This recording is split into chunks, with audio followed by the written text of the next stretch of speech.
नमस्कार मैत्रिणींनो, पुष्पा पराते या यूट्यूब चॅनलवर आपलं खूप खूप स्वागत आहे. तर बघा मैत्रिणींनो, मी छान प्रकारे इथे भरलेली मी वांग्याची भाजी बनवलेली आहे आणि ही भटाई आहे. तर मी इथे अशा प्रकारे ती मसाला भरून कशा प्रकारे बनवलेली आहे ती रेसिपी आज आपल्यासोबत शेअर करत आहे.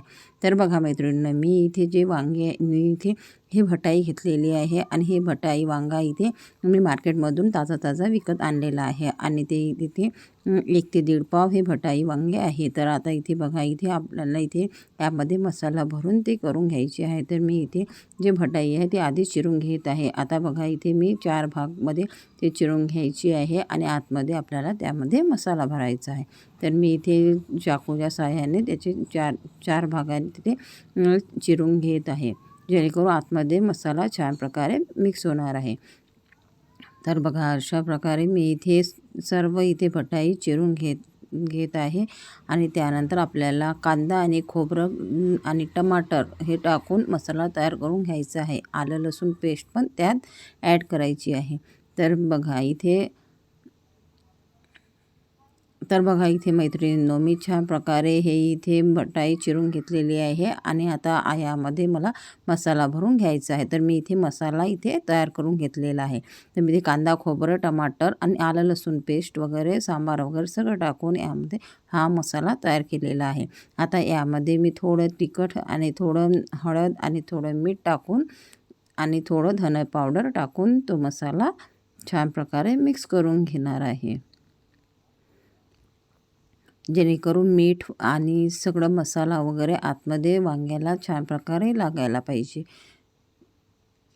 तर इथे बघा, इथे छान प्रकारे ते मिक्स करून घ्यायचं आहे आणि मी इथे एक वांगं घेऊन ते हाताने भरून घेणार आहे. तर म्हणजे आतमध्ये छान मसाला हा घुसायला हवा, यासाठी मी ते हातानेच भरून घेणार आहे. तर हे सर्व आपल्याला वांगे जे मसाल्यामध्ये भरून घ्यायचे, मसाला या वांग्यामध्ये आपल्याला भरून घ्यायचा आहे.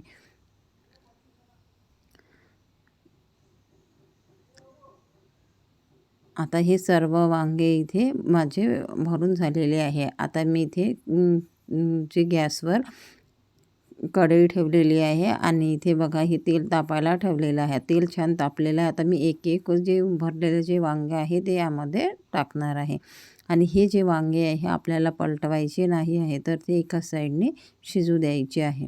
तर बघा मैत्रिणींनो, माझं हे रेसिपीजचे आपल्याला व्हिडिओ बघायचे असेल तर माझं चॅनल पुष्पा पराते हे सबस्क्राईब करून ठेवा, जेणेकरून तुम्हाला नवीन रेसिपीचे शिकायला मिळणार आहे. तर बघा, इथे मी इथे झाकण ठेवून ते एक साईड शिजू देत आहे. आता बघा मैत्रिणींनो, एक साईड छान शिजलेले आहे. आता थोडे आपल्याला चम्मचने फिरवून घ्यायचे आहे आणि पुन्हा आपल्याला 2 ते 3 मिनिट इथे पुन्हा शिजू द्यायचे आहे, जेणेकरून छान ते तेलात शिजल्या जाईल. तर आपल्याला हे इथे तिखट मीठ आधी टाकायच्या आधीच हे छान प्रकारे इथे शिजू द्यायचे आहे. तर मी पुन्हा 2 ते 3 मिनिट इथे शिजू दिलेले आहे. तर बघा, छान प्रकारे कलर पण आलेला आहे आणि वांगे पण थोडे शिजलेले आहे. तर आता इथे बघा, यामध्ये मी थोडी हळद टाकून घेत आहे आणि इथे 1 ते 1.5 चम्मच आपल्याला तिखट टाकून घ्यायचं आहे. तर मी इथे 1.5 चम्मच तिखट टाकलेलं आहे. त्यानंतर चवीनुसार मीठ टाकून घ्यायचं आहे आणि इथे मी आता हे थोडं मिक्स करून घेणार आहे. आणि इथे बघा, इथे आपल्याला आता जो गरम मसाला आहे तो मी घरीच बनवलेला आहे. तो गरम मसाला आणि इथे धने पावडर यामध्ये टाकून घेणार आहे.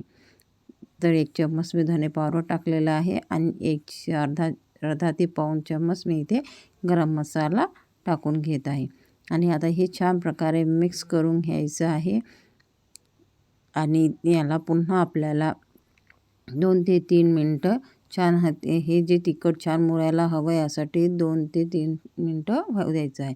तर मी इथे आधी बघा, मी चिंचेचा थोडा रस केलेला आहे.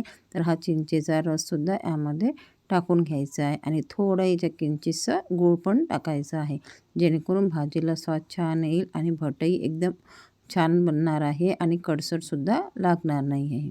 तर बघा मैत्रिणींनो, मी इथे आता अशा प्रकारे ते मिक्स करून घेतलेलं आहे. आता आपल्याला 2 ते 3 मिनटं ते छान होऊ द्यायचं आहे. आता बघा, 2 ते 3 मिनटं झालेली आहे. आता यामध्ये आपल्याला रस्सा करून घ्यायचा आहे. तर मी इथे 1 ते 1.5 ग्लास पाणी इथे टाकून घेणार आहे आणि हा छान रस्सा इथे तयार होणार आहे. तर बघा आता हा रस्सा 10 मिनटं आपल्याला ही भाजी होऊ द्यायची आहे. तर बघा मैत्रिणींनो, अशा प्रकारे ही भाजी इथे तयार करायची आहे. तुम्हीसुद्धा अशाच प्रकारे भाजी केली, खूप छान टेस्टी अशी भाजी इथे तयार होणार आहे. तर बघा मैत्रिणींनो, नक्की करून बघा अशा प्रकारे ही रस्सेदार भाजी. आणि खूप छान, आणि ही आपण पुलक्यासोबत पण खाऊ शकतो आणि जे तेलाची पोळी असते त्याच्यासोबत पण खाऊ शकतो. तर बघा, नक्की करून बघाल मैत्रिणींनो. धन्यवाद.